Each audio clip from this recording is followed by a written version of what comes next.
Good evening and welcome back to Review Morgue. Jeanie, it's Mm-hmm. very obvious the movie we're about to talk about, but would you like to introduce it? Absolutely.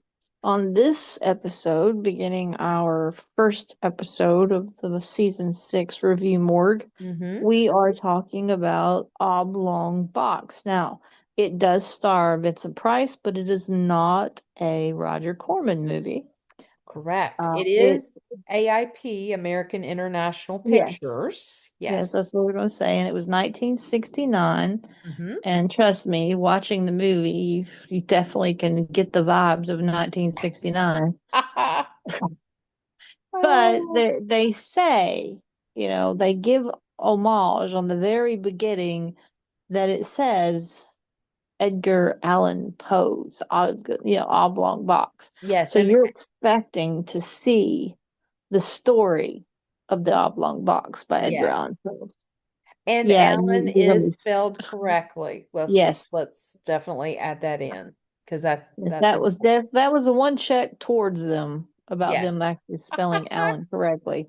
Yes. So, That was about it. Oh.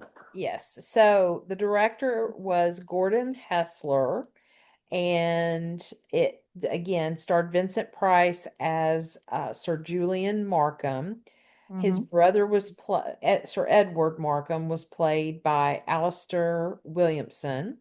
Christopher Lee also has a part, and he played Dr. J. Newhart. I don't think they ever called him by his first name. It was always just Dr. Newhart. Or just And doctor. yeah, and there are several other people. Hilary Heath played Lady Elizabeth Markham, who was Vincent Price's wife. Hmm. And there are other people in it, but they all had smaller roles going Yeah, through there was everything. Trench, I think was the one that was called upon quite a bit. Mm-hmm. And I can't remember who played him. Yeah, I'm looking real quick. He wasn't a well-known actor by Yeah, any means is one yeah, thing. So, absolutely. So, and one thing before we start, because, or I guess we should probably go ahead and say the hmm. movie itself is definitely what we call Pinot Poe in name only. Absolutely. And the oblong box, there is an oblong box. There's actually more than one. And the oblong box is mentioned when referring to the casket that's in, or the coffin, whatever you want to say it, in the Hmm. movie. But except for that, it really does not follow Poe's story at all. And so I just wanted to kind of give a little synopsis of Poe's story, just so our viewers and listeners can understand why we're reviewing the movie as we did or do. Um, No, so and that's the thing. It's like they're taking creative license by using Poe's name for the yes, movie, yes, and they're using concepts of Poe's stories. And I say stories because there is more than one that can relate to the oblong box because it yes, technically is talking about a coffin and right. burial. Yeah, and a premature burial at that. Exactly. Yeah, So, yeah. yeah, we'll So get more into that. oh, yeah. So just a quick little synopsis. So Poe's The Oblong Box was published in 1844. There was an unnamed narrator. They're sailing from Charleston to New York, and there is a old friend that went to the university with the narrator, and the artist's name is Cornelius Wyatt. And so he's traveling with two women, and he refers to one of them as his wife. And he's also got this very big, strange box that is oblong, and no one's really sure, no one's really talking about what's really in it. And the narrator is very surprised that the wife is kind of plain and just kind of almost like, uh, Oh, I'm trying to think of the best way to homely, say. Do what? homely. Homely. More, Yes, thank you, yeah, Jeannie. That's a good word. That because before Wyatt talked about how beautiful his wife was. So it's kind of like, hold on a second. And so they do get into a very violent hurricane, and Wyatt insists on that box cannot, like, sink to the bottom of the ocean. And so I don't want to give away any more than that in case you have not read the story, The Oblong Box. It's a very good story. I really enjoyed when we talked about it on Poe Unplugged, but I don't want to give away the ending. So I'll leave that to everyone to go read for homework. exactly. If your curiosity needs to be sated, then you have to go read the story. Yes. So, Jeannie, do you want to tell like a little synopsis of our movie, The Oblong Box? I will. All Now right. the movie Oblong Box has a coffin in it, so there's one similarity we've got with Poe, Mm-hmm. and that's about it. Uh, Now it starts out and there's brothers, so there technically is two men in here, like Poe's story, but they're not traveling, they're not on the ocean or anything. Now they are in one country at the very beginning and then go back Yes. to England. I'm Yes. assuming that's where it was. So It appeared that way to me. Yes, yeah, based on even though especially accents. yeah, so anyway, they do travel, but you don't experience any of the travel actually in the movie. It's like they start one place and then the story picks up and they're back in England. Hmm. Now, what happens is these two brothers, they are considered very lordish in their community. It's more like a feudal type system because they're rather rich and businessmen because they've made their money in Africa. And so that gives them prestige kind of thing. Well, one brother is being kept locked in his room because of an incident that happened in Africa. And the other brother is trying to prevent it from, I say it because he stopped looking at his brother as an actual person anymore because of what happened. In Africa. Exactly, in Hmm. Africa. So it's rather mundane as far as the story goes because the Hmm. story kind of is such tropes Yeah. of things that you expect and you're going, are we really going this way? Are we really going to do it? All right. So Yeah. anyway, uh so the brother that's trapped in his room has associates that are helping him to escape, and the escape, of course, has to deal with him faking his death, being put in the oblong box, but they think he's dead, but he's not. Anyway, Thus so the premature yeah, burial. premature burial, that type of thing. There's grave robbing going on, so you Resurrection men there's a everywhere. foreshadowing. Yeah, there's a foreshadowing going on there. Hmm. And there is a doctor that is involved in this. Now, that's one thing about the storyline that I'm going, really?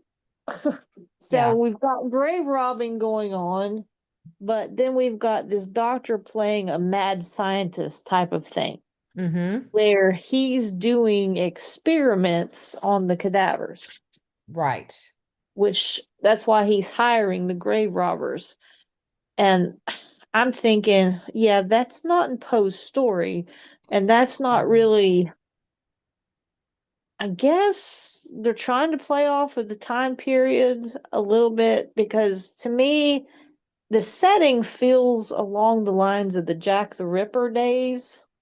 It does more, yeah, more in the 1880s. Yeah. Yeah.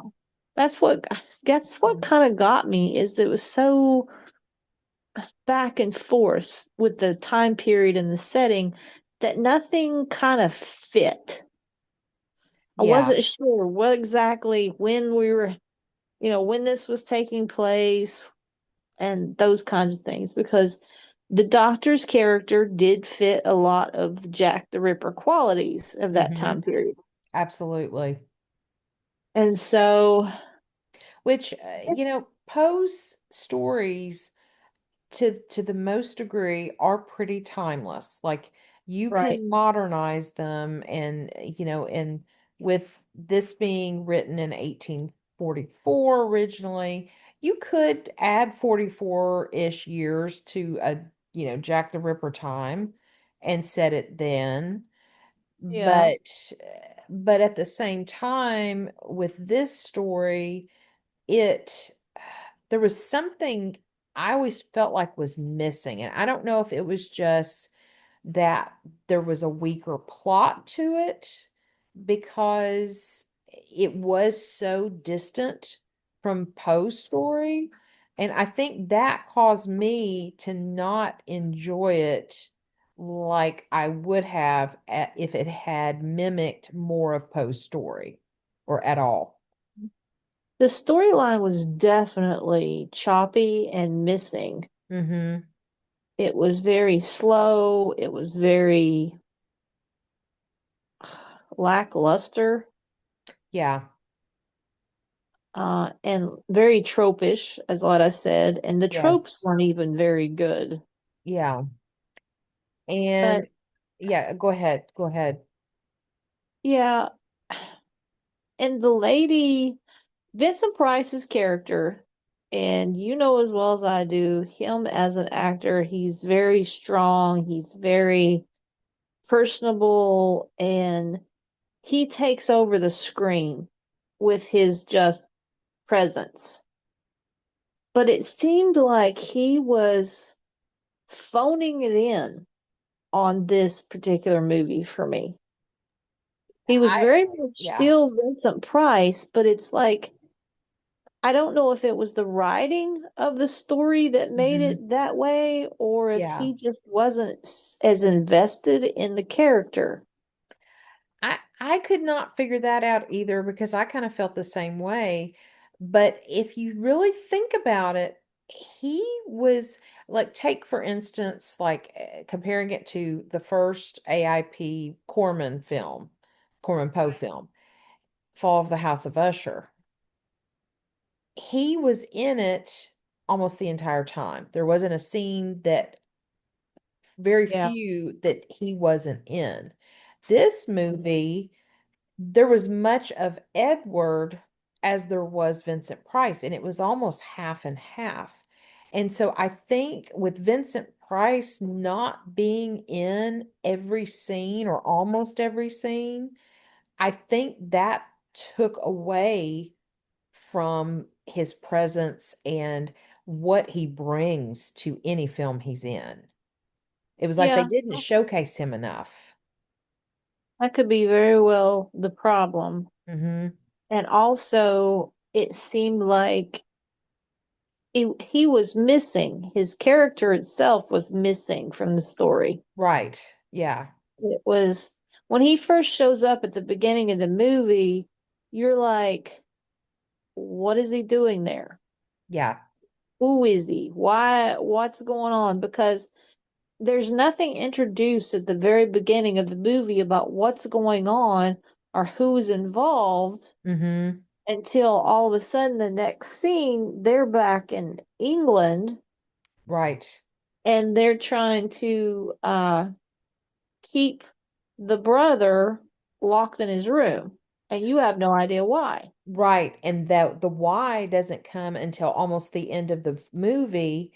And it to me is a day late and a dollar short, to get being very cliche. Yeah. We needed to know that information earlier in the movie, in my opinion. Yeah, it was such a choppy story that there was no connections for me as both a reader of Edgar Allan Poe's story and a watcher for this movie, trying to figure out how do these things go together, Yeah, and why does this movie have not one single shred of story that connects? yeah, There was there was such disconnect on this story to where you're going, what?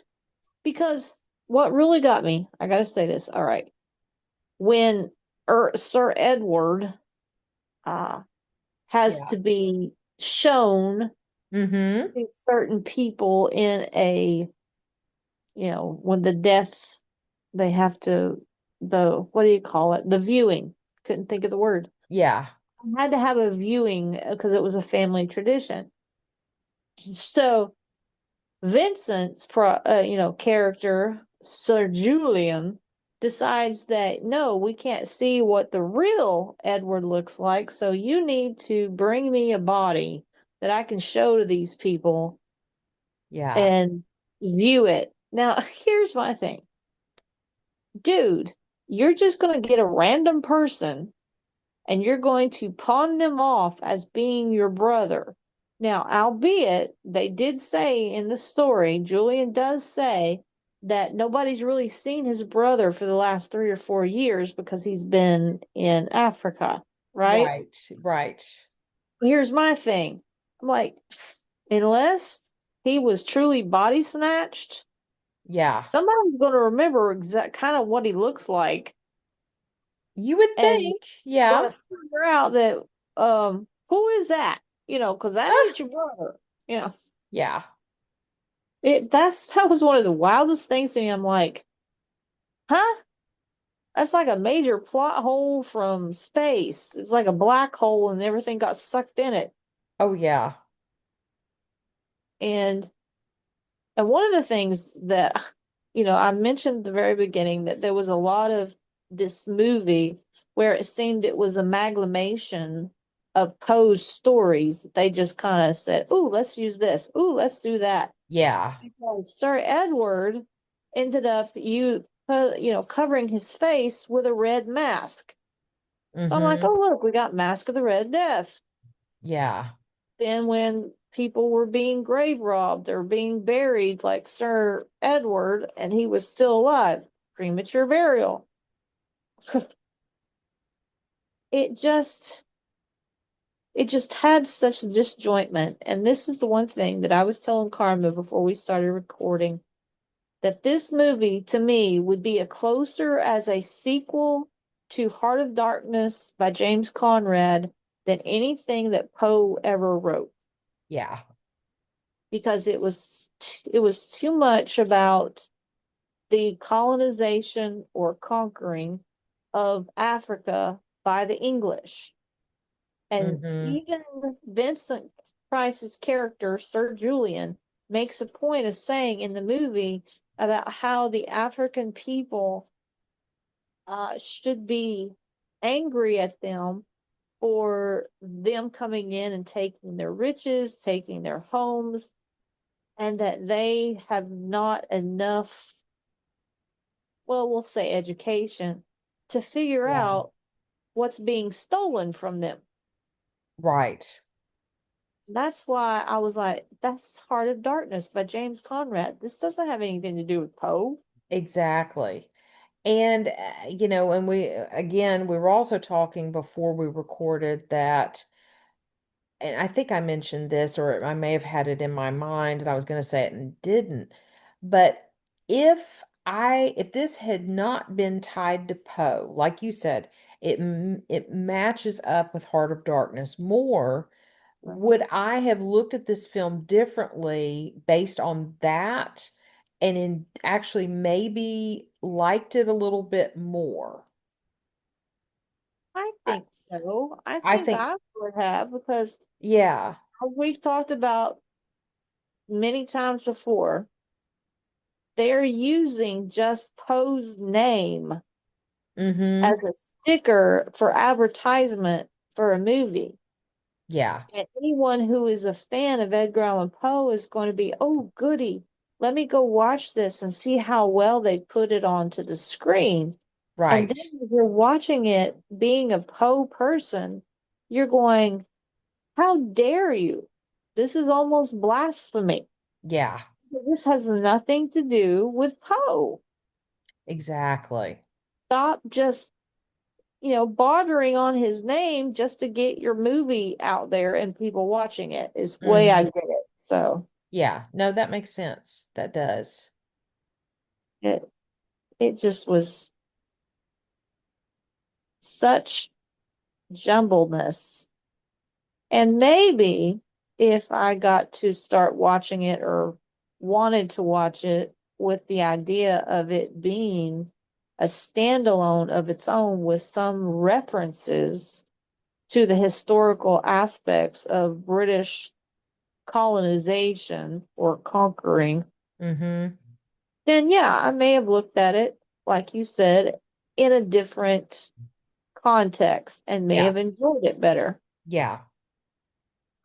I really think I would have because it, because there's a gazillion movies out there that have nothing to do with Poe, are not trying to be related to Poe, that I absolutely love and are some of my favorite films. But when you say we're going to stamp it with Poe, it better be closer to the the story it's named after than the name only. Yeah, because it just, I'm like, why would you do that? Why would you just want to put his name on there and say, ooh, this is Poe's story? So we're Yeah. going to do it justice by putting it on the big screen and maybe take a little bit of legal uh, writing expansions or whatever you call it, and just tweak the little things here and there. Like Yeah. instead of having the unnamed narrator a man, I'm going to make it a woman, Mm-hmm. and those Ab- kinds of things. But absolutely. Well, and yeah, I guess I don't really have much more to say until we do our Raven croaks and Black Cat hisses, honestly. well, I will bring in the one part that really bothered me the most Okay. with the idea of the African tribe. They were hinting into it as being tied to black magic, Right. those kinds of things. The hoodoo, basically, Yeah. instead of voodoo, because those are two different things. Mm-hmm. Voodoo simply translate into spirit of God. But anyway, so they did try to bring that in there. And this one guy that travels that they bring back from Africa with them, he's supposed to be the witch doctor. Right. Yeah. And what he uses is a long blowgun, and pretty much it never says it, but it's hinting at like it is a dart filled with curare, Okay. because curare is the one medication that you can shoot someone with that it will totally take their heart rate, their temperature, and everything to the very bare minimum so people think they're actually dead. Okay. That's how pretty much the whole idea of zombies took place. Mm-hmm. Well, the thing of it is, Ferrari is majorly found in South America, not Africa. Oh. And the blow darts, now I'm not saying they're not African, but Mm, to me that it was had too much of a South American kind of mesh. yeah. Not that there was anything wrong with that, but now they could have had, and maybe they were trying to make it seem like it was certain type of medicine that was found by the witch doctor in Africa, but it had Hmm. too much of the feel of Kirari to me and had South American ties. Yeah. So I'm going, okay, now I'm really culturally lost. Hmm. So it's like, okay, we Well, going and Mexico, and South and when America, where are we going? yeah, and when like when you, with you bringing up, the whole zombie element, there was that allusion to the ending, and I'm not going to give it away Hmm. because of something that happened between Edward and Julian Right. towards the end, and we're going to leave it at that. And Yeah, it definitely ties a lot into AP. Is it API or AFI? API. API. I Hmm. thought I had it right. Yeah, you did. To API's being into the modern movie world. Yeah. Well, and there definitely was a shift from the early 60s to the late 60s of Yeah, like the psychedelic.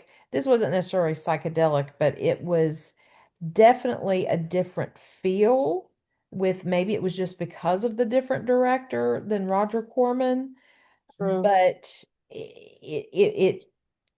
it felt very different. And I will say this, there is one thing that, if you were high or drunk, it might have fit better. It might have actually turned out better. Oh, that was the one other thing I was going to say. The doctor who's played by Christopher Lee in Hmm. this is a very creepy character. Yes. And that brings in the next thing of where I was telling Carmen that I got more Jack the Ripper vibes than I did anything. Yeah. But when Edward, the brother, ends up getting grave robbed and ends up Hmm. in the doctor's office, the amount of times that he says the word doctor, Yeah. I was like, we could turn this into a drinking game. Oh my goodness. It was like every other word out of his mouth was doctor. I'm here for revenge, doctor. I'm going to have you to help me, doctor. And I was like, stop saying that. Well, and I think it was being used for emphasis, but I also too it was Edward's, feeling of hate towards everyone, and it was like almost that, Well, they were trying to sarcastic in play a towards way. his mental problems that Yeah. having whatever happened, I'm not going to Hmm. give it away, in Africa, that he suffered from like a total meltdown. Yeah. And this was his way of for foreshadowing the type of mental capacity he has Hmm. and what may be coming down the road. But it was just, I was Yeah, it like, was he dude, was he was sadistic the rest of the movie. oh yes. I was like, stop saying doctor. Like, damn it. It's like, Oh, the word doctor in the movie would be close to Poe's story of Toby Dammit. You know, yes. When he like, says it over and over. Never bet the devil exactly. your head. Exactly. There you go. But yeah, Oh, I just had to bring that up because I was like, dude, you want to have a movie that you could turn into a drinking game? This would be one oh gosh. with the word doctor. So are you ready to do our Absolutely. raven croaks and Yeah. hisses? Yeah, Black Cat hisses. I'm ready. Let's go for it. All right. Well, do you want me to go first or do you? Yeah, you go first. Okay. All right. So I'm going to start with the good. the raven croaks, Uh-huh. and I am going to give it, and this is the lowest I've ever given, one. And that one croak is for Vincent Price. Yes, I agree wholeheartedly. Mic drop, Vincent Price. If Yep. Vincent Price was not in this movie, I mean, Christopher Lee too, because oh my gosh, they're both so wonderful. But really, it was for Vincent Price. This movie, I don't think would have, I don't know how well it did at the box office. I'm kind of curious now. But anything that was in the movie that was carried, it was because of Price. And again, he should have been in more scenes. I will say that the settings where they were in England and the costumes, all of that I loved because you know me and fashion and that kind of thing. Um, Right. but that's it. One goes to Price. So Black Cat Hisses, I am going to give it five because you took an excellent post story that had a very good ending, a very climactic ending, and threw it away and wrote your own script that had nothing to do with post story except for a body in a box. And this movie should have been made with a total different title. So, again, Pinot. But even with that being said, the storyline itself, like we said, was disjointed. And then the special effects, and Jeannie and I talked about this before we recorded, were quite lackluster, considering that when you look at the Corman films, and again, budget, I'd be curious too, what was the budget? But as we go along on the path of technology, special effects grows better and better each year we exist, except CGI, I get tired of. But I'm talking about real special effects. And to me, this movie lacked the punch and it put it into more of a B movie category because of, I'm just going to say it, Jeannie, the blood that was used, and it could just be the Technicolor that, something was not recorded properly or whatever, but it was orange. Well, I mean, yeah, orange blood. Yeah.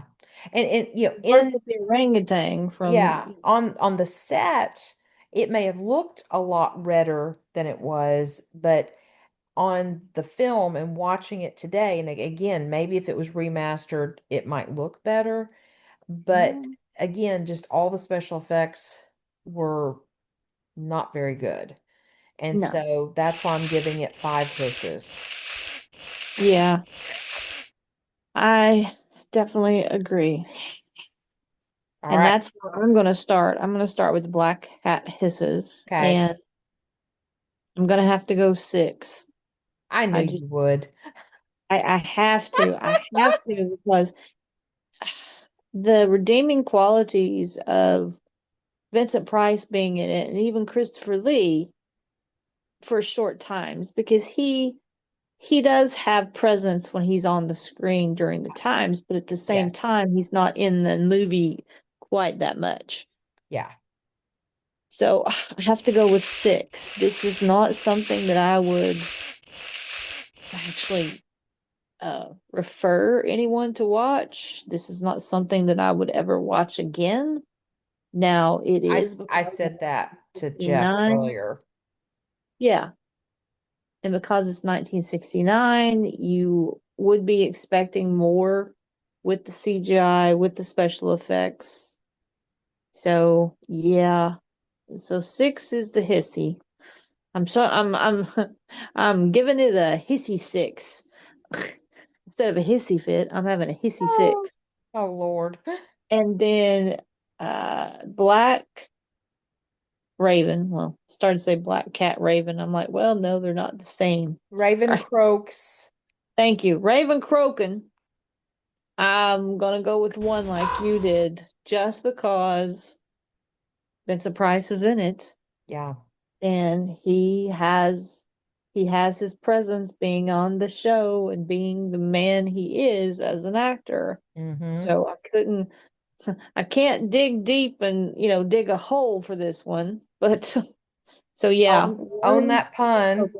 yeah, own that pun. I won't prematurely bury this one. Uh, Oh, so yeah, definitely going with one croaking, six hissing, and all right. that's all I can say to it. So Yeah. yeah, so Yeah, I mean, it is what it is. And again, I told, I think you and Jeff, because Jeff watched it Mhm. with me. I had seen it, I think, once or twice before watching it the other night. Mhm. And he had never seen it until he watched it with me just the other night. And he even said, "This is a Poe story?" I said, "No." I Mhm. said, "Think Pinot." And he goes, "Okay." Yeah. But I said, I probably, after this, unless there's some kind of weird thing going on, I probably will not watch this film again. No, there would be no reason to. Yeah, It has no redeeming Poe qualities. yeah, exactly. So now we can bury it, Yes. not prematurely, but Because we just given it its eulogy. yes. We just Oh, gave it its eulogy, so oh. we can say, "Yep, bye bye, buried." Well, and so what are we going to be watching next month? I was kind of looking at a few different lists, Yeah. and it's very interesting because so this was 69, and a couple lists that I've seen, some of them jump like way ahead. But there's one list that I found that there's a movie from 1971 called Web of the Spider, Yeah. and it's, I believe, uh, let's see, it's actually, I think Edgar Allan Poe is a character in the film. Okay. I don't know if we're going to be able to find it or not, but Yeah, because on our list for the next one on the IMDb list, mhm, the next one is the 1971 version of Murders in the Rue Morgue. with Jason Robards, yes. Yes. So I guess maybe if we could find this Web of the Spider, we could do Right. that next, but we could also just do Murders in the Rue Morgue and do this one after. We'll have to see. Because I've never heard of Web of the Spider from 1971 before until I saw that list. All right. I think here's what we should do. Okay. We should do this 1971 Murders in the Rue Morgue, Hmm. then do the web spider one that you were talking about. If we Sorry. can find it, if we can find it. If we can find it, because the thing is that the next, according to this, is the 1986 version of the Murders of the Rue Morgue. Yeah, hold on, So, I think there's something else before that though. well, there's two short films. There's a Okay. 10-minute short film in 1971, Mask of the Red Death, and then there's a 1983 short film that's 15 minutes. That's The Pendulum, The Pit, and Hope. So that's the only two that's on this list that's in between them. Okay. So, what I've also found, there's The Spectre of Edgar Allan Poe from 1974. Mhm. There's a Goldbug movie from night. No, I'm sorry. It's an episode of the ABC Weekend Special from 1980, The Goldbug. Okay. And then Tim Burton's Vincent from 1982, which I have seen, but I'll watch it again. Yeah. Yeah, it seems that we're getting towards the sparse number of movies that have any kind of Poe correlation, Yeah, being absolutely. Kino or just Mm-hmm. a true adaptation. Yeah. And I would like to explore like all these. I think it would be interesting to see.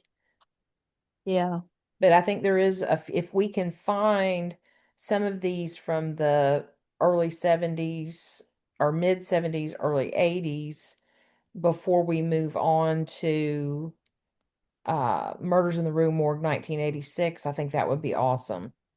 yeah, And as we know, because we have seen them both, we've seen all the Murders in the Rue Morgue before, they're all very different. yeah. Way different. It's like, what the heck? Yeah. So cool. Yeah, I mean, that's about it, I guess, to say, Mm-hmm. because there's nothing And listed. well, and so next Tuesday, August 25th, we Hmm. will have our next Poe Unplugged. And Yes. you still, if you're listening or watching us, you still have time to get the book Mrs. Poe by Lynn Cullen. And that's what we'll be discussing the night of August 25th, 7 p.m. Central Time. We'll register at our website, the six degrees of Poe.com, and we will send you the Zoom link the morning of the 25th. And so until that time, we We are are Poe Poe out. out.